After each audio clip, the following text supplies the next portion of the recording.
Cystic fibrosis can be a devastating diagnosis, but living with the disease can bring positivity and a new appreciation for each day. From the Bonnell Foundation in Detroit, Michigan, it's the Living with Cystic Fibrosis podcast. Nothing on the Bonnell Foundation Living with Cystic Fibrosis podcast should be considered medical advice. Medical advice can only come from your CF physician. Here's your host, Laura Bonnell.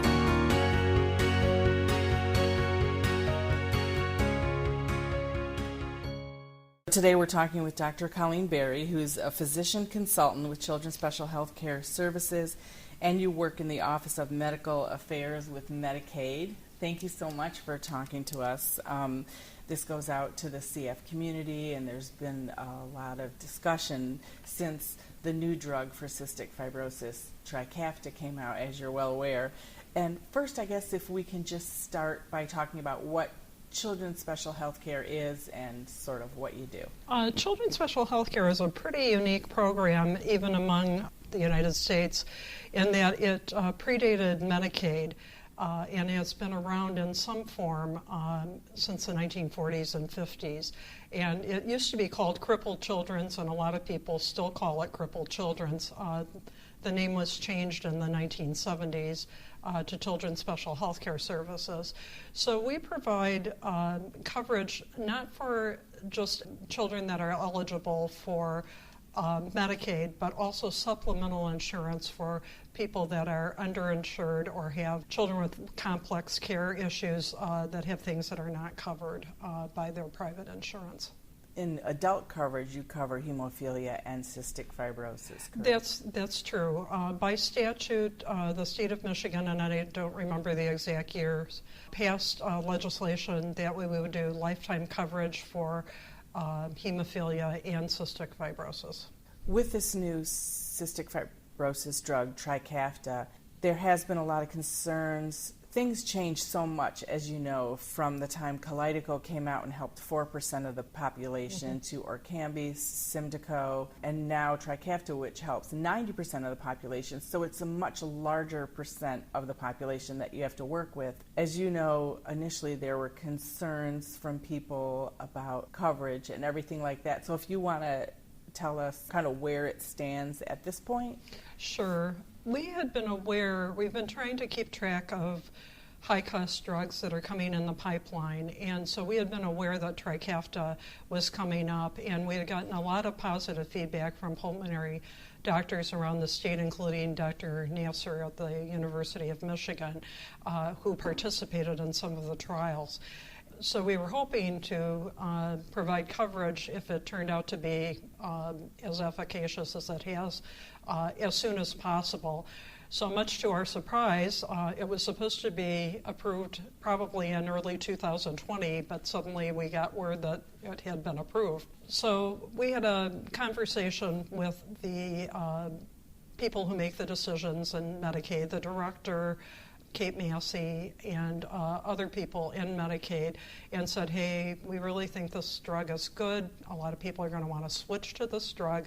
We would like to have a mechanism that we could approve this prior to it going through the Pharmacy and Therapeutic Committee, which is what the normal process is. That only meets quarterly and was not scheduled to meet again until next year. And so after discussing it, the research and everything, everybody agreed that this would be a good thing to go ahead and start covering it on a as-needed medical basis. And there actually this mechanism was in place before this to cover things prior to them going through the formal process. I just think that we've been, now that we have more experience with these high-cost drugs and things coming out, we've just developed a better system for looking at things more quickly. We were glad to hear that Children's Special Health Care was going to cover this before a drug formulary was attached even to private insurance, because it really has helped the CF community a lot. Initially, when my daughter was going through this, private insurance rejected it twice, and I thought, thank God we have secondary insurance of Children's Special Health Care, because otherwise, with two kids with cystic fibrosis, $622,000 a year for the drug, there would have to be a lot of discussion going on how we were going to pay this by ourselves. So there is such a need and a gratefulness for children's special health care. And our primary did pay because, as I said to them, it isn't fair for the private insurance to say, we're not going to pay it all because your secondary will if we don't. And in the end, they did pay for it so that the burden wasn't on children's special health care. But what about parents who have a private insurance that says we're not going to be able to look at this for 6 months? Then does children step in, or how does that work? Well, that's a difficult question because children's is sort of the insurance. I don't want to say exactly of last resort, but it is the secondary insurance, and so we give the private insurers the opportunity to cover medical care. I did check into this before coming to this because I really was not quite clear on the answer. So the answer is that we can't go ahead and approve it and then post ask for the insurers to pay us back because apparently the coverage typically will start when the insurers approve it, so they would not be willing to retroactively cover this. We certainly would look at, currently our model is that we're going to approve it for a year, and then renewals will also be on a yearly basis. So, one thing we could look at is whether there can be an interim approval, and I want to be perfectly honest with you here. I don't know the answer to that question, but I do know that we cannot retroactively ask the insurers to cover. Gotcha. So it's something really that they need to figure out with their private insurer first. Yes. And then Children's Special Health Care will pick up what the primary insurance does not. Yes, and we do co-pays for a lot of adults with cystic fibrosis. That's one of the things that we do. And then as far as Medicaid goes, and some people, no one in the CF community is confused about what's what, but I think, some people, if they're listening and are not familiar, Children's Special Health Care doesn't have to do with income. It has to do with your diagnosis. Medicaid is for people who need help financially, correct? It is income-based. Yes, that's correct. About 20% of the children that are on Children's Special Health Care are in a payment agreement. And so for families that need extra coverage, it's definitely not free. I think it's quite reasonably priced, and it is based on your income. So that it does give people the opportunity to get, who have high copays or deductibles, to get some coverage. And families, have the opportunity to look at whether this would be a benefit for them or their copays, that type of thing, really, this would not benefit them. As far as Medicaid goes, how will coverage go for people who want to be on Trikafta? I know, before with Orkambi, it was very difficult to get coverage for people on Medicaid. The delay was after the FDA approved it, we were 5 months in and and that's not until that was approved. So what are the plans and the thoughts for this time around with Trikafta? So as you're probably aware, Michigan is a Medicaid health plan. We have a lot of HMOs. A couple have merged right now, so I'm not going to give you the exact number. And they make their independent decisions about pharmacy. Trikafta, however, is what we call a carve-out drug. So it is covered through fee-for-service Medicaid. So the decision that Medicaid makes about coverage will govern coverage for all the Medicaid families, whether they're in a Medicaid health plan or not. That may change in the future. That's another topic. But right now, this is a carve-out drug. So the prior authorization criteria that we decided on, which is basically the FDA approval criteria, is what will go, and so Medicaid patients can be covered with Trikafta too. Okay. The decision covers both Medicaid and Children's Special Health Care. Can we talk about the carved out? Because I know that was a big issue. If that discussion comes up again, are you bringing it before the community and having meetings? There have been meetings with several of the communities about this. Many of the states don't have carve-out drugs. They've decided, and the reason that they decided to do carve-out drugs is because many of the very high-cost drugs are in fairly small populations, and so it would be conceivable that one of the Medicaid health plans would have, say, two patients that would account for $2 million a year, we'll say, by themselves, and so they felt that this was not a good way to capitate payments for the Medicaid health plans. Michigan decided to carve it out. What some other states have done is they've just paid the Medicaid health plans an extra amount to cover the very high cost drugs, but let the Medicaid health plans handle the care coordination and everything, and that actually is what Michigan is planning on doing with the high-cost drugs. So, for example, the other modulators, including Trikafta, Medicaid health plans would just be reimbursed for the cost of the drugs rather than having everything go through fee-for-service. So hopefully that was a clear answer. Reimbursed by private insurance? No, reimbursed by Medicaid. So, for example, if we'll say $300,000 a year for Trikafta is roughly the cost. The state would just give the Medicaid health plan the $300,000, so they would not have any incentive to not cover it, or to cover it because they'd be made whole, from a cost level. So, as it stands now, it's staying the way it is, but if it's changed. Well, we had two competing proposals. Gotcha. One was to take everything, all pharmaceuticals, out of the Medicaid health plan and bring it all back to fee-for-service, which they have recently decided they're not going to do at this time. And then the other proposal was that we were going to put everything into the health plan. So at that time it was like, okay, we're going to have to put a hold on everything because we're looking at doing two diametrically opposite things. So right now there's a hold, but my understanding is that there are plans to go ahead at some point, maybe with carving these things on. It's certainly not happening in January. That was the original proposal, but they are still looking at it.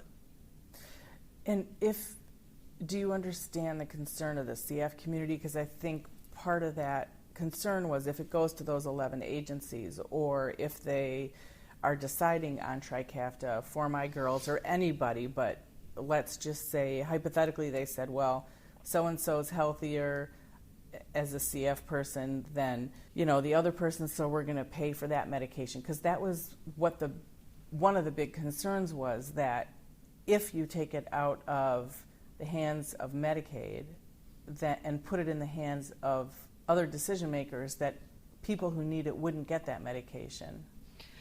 Well, currently they're looking at using the prior authorization criteria that Medicaid has been using for this. Now, going forward, certainly it'll be a dialogue, but Medicaid really has the ultimate say, and even with the common formulary, there's a lot of input from Medicaid on the decisions in the common formulary that the Medicaid health plans use. So I definitely do understand the concerns. We did reach out to the CF Foundation and to the cystic fibrosis clinics, including, once again, Dr. Nasser. She came and gave a presentation at the common formulary meeting about the concerns from the CF meeting. So we are very much trying to involve the people that really are fundamentally affected by these decisions. Thank you. And where do you see children's special health care kind of going in the future? Changing or growing? Well, there are a lot of issues. One of the more important issues, of course, is the intersection between behavioral health and children with complex disorders. And they've been in two separate silos, and we're having meetings and meeting with behavioral health and the Children's Advisory Committee to try and look at integrating the behavioral and the medical side. For example, with cystic fibrosis, there's a lot of depression and other issues associated with chronic diseases. Should that be completely separated out in the treatment? We haven't come up with an answer yet, but it is something that I'm interested in looking at how we can integrate some of these things. And to me, that's very exciting because I talk to so many people, and even moms. We just did a study, or another group did a study, about what moms are dealing with. It's almost mentally more than the person with CF, because they're worrying about the person with CF and everything else that goes with it. But that is very exciting that you're looking at that, because I think there really isn't someone with CF that I don't know that doesn't have a mental challenge or isn't depressed at some point about what's going on with their disease. Mm-hmm. So does that mean coverage in the future, that kind of? This is really preliminary. It's kind of one of my dreams. So, but I just wanted to mention that because I know this is a concern. I hear a lot that we have these separate silos, and I just want people to understand we are trying to look at these silos and see how we can integrate our work better. It's a great idea, and something we've talked about at the North American Cystic Fibrosis Conference was the fact that, and I've talked to my own kids about this, was once you go on Trikafta and it completely changes the underlying condition of your disease and you're feeling healthy and you're feeling symptomless. So there's a whole feeling of, are you not sick anymore? Are you sick? Do you have the disease? Of course you still do. Mm-hmm. What if it doesn't work? What if, Trikafta doesn't work? It just changes your whole life. So there is so much going on every time a modulator comes out. Or if you're still waiting for a modulator, you're so happy for everyone else, but then you're so depressed, like, when will it get to me? Right. This is the first modulator that's worked for my kids, and I remember thinking, I am so glad about Kalydeco, Orkambi, fabulous, Symdeko, so excited, but please, come on, we got to get something for my kids. Mm-hmm. And then it comes, but then you're thinking about the other people that also don't have anything. So I think it's very worthwhile. And is there any way that people, if they want to send you a letter or email you to give you their thoughts, that they can do that? Sure. They can email me at my email is a fairly simple one. It's Barry, B-A-R-R-Y-C, at michigan.gov. And I do get a lot of emails from a variety of people, probably more providers, but we do interact a lot with foundations also, to hear their perspective and, issues that sometimes we're just not aware sometimes of the problems and the issues that are going on. We think we solved a problem by agreeing to cover something, and then it turns out there's some sort of billing problem that we were unaware of, So it's really helpful sometimes to hear about these things. What other thoughts do you have, maybe even with pre-authorization, if you're an expert on that? That is, I'm sure there's some good reasons for it, but it also really, doesn't, from a patient perspective, doesn't seem a rhyme or reason, mm-hmm. Or give somebody a heads up so that the clinics aren't overwhelmed with pre-authorizations. Do you mm-hmm. have thoughts in general? It doesn't have to even be related to children's special health care or Medicaid. It is a difficult question because the state has a responsibility to be financially responsible with these very high-cost drugs. And just for a little background, and I know people in the CF community are aware of this, but Trikafta is just one of many extremely expensive drugs that are fabulous, for patients that are coming down the pipeline. I mean, there's Zolgensma, the $2.13 million drug. It's a gene treatment actually for SMA. Just to give a sort of the really high cost example, there's some treatments for a type of blindness that cost, if you treat both eyes, $1 million. So we have all of these responsibilities to make sure that we do what's right for the patient, but that we also try to, keep our budget in a way that we can pay for it.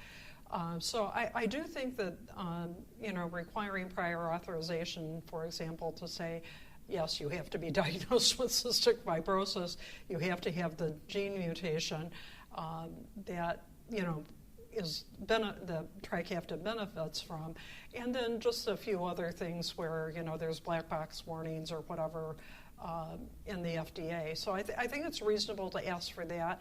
I do understand what you're talking about, because sometimes if you make it onerous, it keeps going back and forth, and people sometimes give up. Maybe once you're diagnosed, since the CF diagnosis never goes away. I know you can't change it for the whole state, but it's a bigger problem than that. But just like once you're diagnosed with CF, it'll never change. But it's still like yearly, just seems to be some crazy sort of situation. What are your hopes for the future in dealing with cystic fibrosis, hemophilia, and the other diseases that you handle with Children's Special Health Care and Medicaid?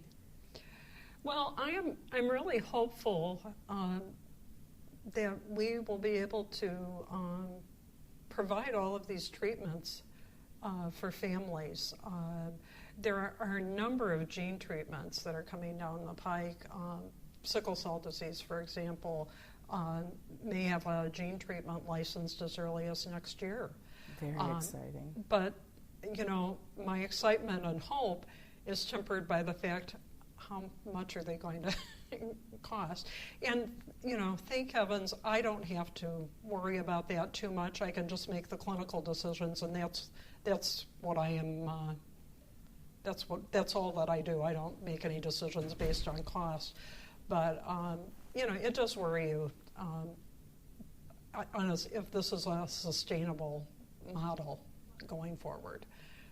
But I'm super excited about some of the treatments that are coming out for things that I never in a million years thought in my lifetime we'd have an effective treatment for. And do we or should we be concerned at all about Children's Special Health Care going away or it not being affordable? No, I have really heard absolutely nothing that would indicate that there's not the same dedication in the state to children's special health care that there always has been. Thank you. That sounds great. Dr. Colleen Barry, you're a physician consultant with Children's Special Health Care. Thank you.